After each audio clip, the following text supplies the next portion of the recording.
la vraie adoration. Christ a fait de grandes choses dans le secret. Ses prières intenses se faisaient dans le secret. On le voit par exemple s'éloigner pour prier. Matthieu 26, 42. Il a dit « Gardez-vous de pratiquer votre justice devant les hommes pour en être vu. » Matthieu 6, verset 1. Et lors donc que tu fais l'aumône, ne sonne pas de la trompette devant toi comme font les hypocrites.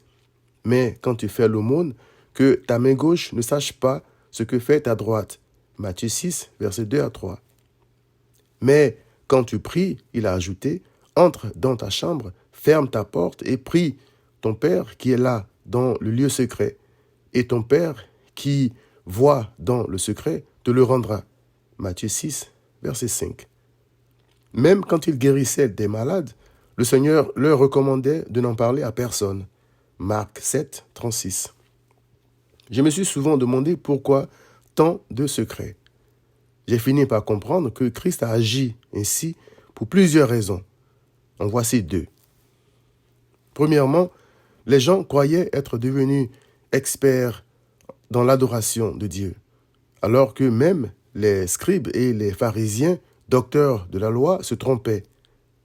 À Nicodème, par exemple, professeur de la loi qui n'avait aucune idée de la nouvelle naissance, Christ a dit « Tu es le docteur d'Israël et tu ne sais pas ces choses ?»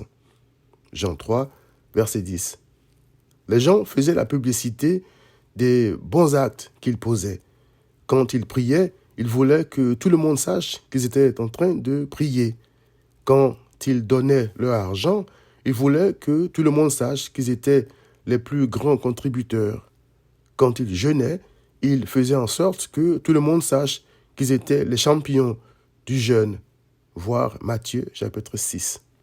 C'était ça, l'adoration de Dieu. Mais à tous ces gens, Christ a dit « Hypocrite ». Ésaïe a bien prophétisé sur vous quand il a dit « Ce peuple m'honore des lèvres, mais son cœur est éloigné de moi. » Matthieu 15, 7 à 8. Christ a dit que lui seul connaissait le Père. Matthieu 11, 27. Il a donc montré comment adorer Dieu en esprit et en vérité. Jean 4, 23, dans le secret du cœur, sans publicité.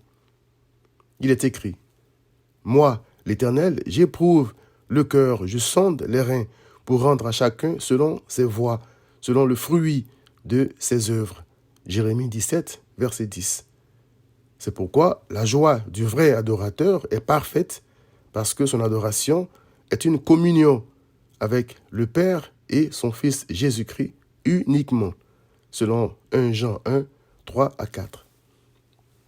La deuxième raison, c'est que tout ce que l'être humain fait, y compris l'adoration de Dieu, est pollué par son orgueil, son péché.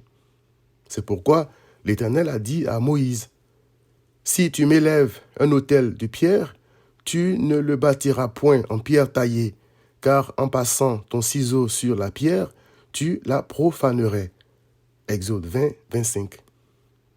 Christ est donc venu offrir à son Père la parfaite adoration qu'il mérite. Toute sa vie était un acte de parfaite adoration. Qui, parmi nous, en parlant de Dieu, peut oser dire qu'il fait toujours ce qui lui est agréable? Christ a dit, « Celui qui m'a envoyé est avec moi.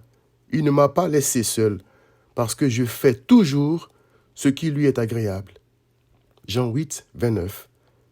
C'est pourquoi quiconque croit en lui a toute l'affection de Dieu, parce que l'Éternel a mis toute son affection en Christ, selon Matthieu 3, 17, le parfait serviteur de Dieu.